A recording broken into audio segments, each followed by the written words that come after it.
Tupac Shakur is one of the most iconic figures in history.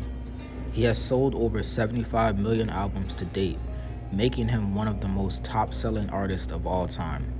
During the 90s, he embodied the gangster rap aesthetic.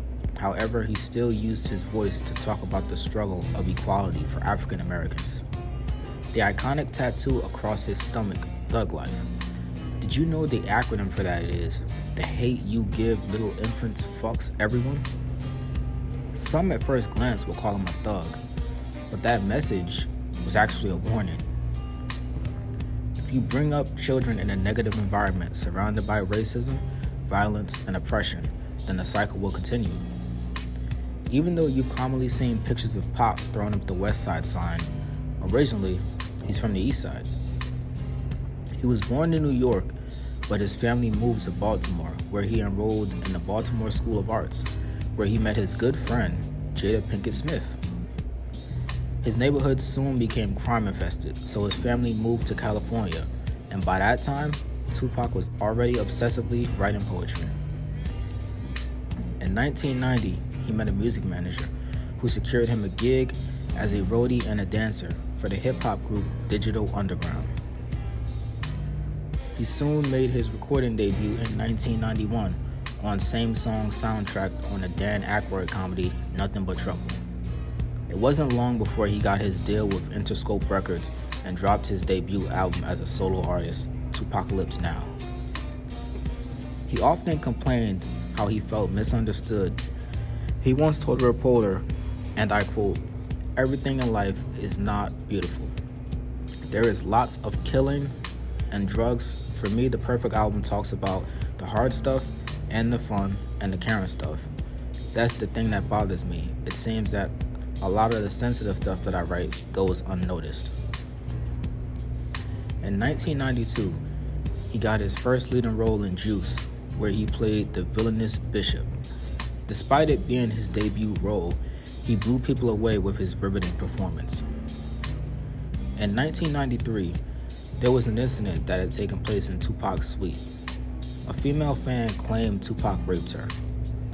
Pac denied he had any part, though he admitted he could have prevented others who were in his suite at the time from doing so. That same year, he starred in the film Poetic Justice, co-starring with Janet Jackson and Regina King.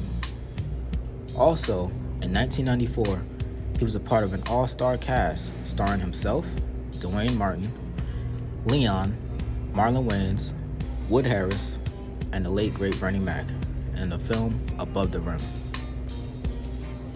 Later that year, in November, he was shot multiple times in the lobby of a Manhattan recording studio by two men. Pac believed Biggie was behind the attack, though Biggie repeatedly denied. In 1995, Tupac was sentenced from 1.5 to 4 years.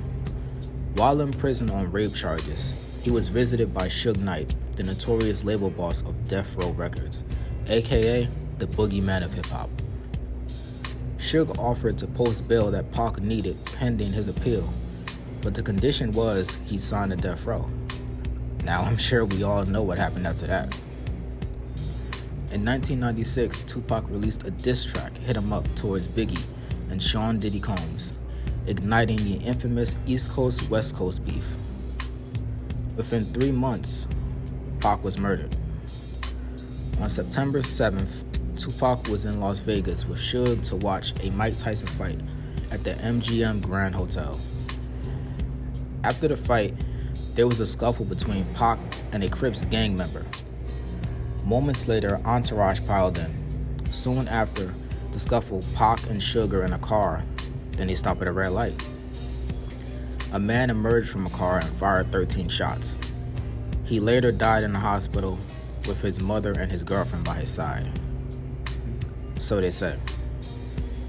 Now, I'm sure you've heard there are many conspiracies that Tupac is still alive, and potential sightings to confirm that. Now, in terms of what I believe, I don't know what to tell you, but I do know this. That man is an inspiration, very wise beyond his years, and definitely a revolutionary of his era. All the society is doing is leeching off the ghetto. They use the ghetto for their pain, for their sorrow, for their culture, for their music, for their happiness, for their movies, to talk about boys in the hood. You know what I'm saying? I don't want to be another I don't want to be 50 years old at a BET We Shall Overcome Achievement Awards. You know what I'm saying? Not me. You know, I want when they see me, they know that every day when I'm breathing, it's for us to go farther. You know, every time I speak, I want the truth to come out. You know what I'm saying? Every time I speak, I want to shiver. You know, I don't want them to be like, they know what I'm going to say because it's polite. They know what I'm going to say. And even if I get in trouble, you know what I'm saying? Ain't that what we're supposed to do? I'm not saying I'm going to rule the world or I'm going to change the world, but I guarantee that I will spark the brain that will change the world. And that's our job, is to spark somebody else watching us. We might not be the ones, but let's not be selfish, and because we're not going to change the world, let's not talk about how we should change it. I don't know how to change it, but I know if I keep talking about how dirty it is out here, somebody's going to clean it up.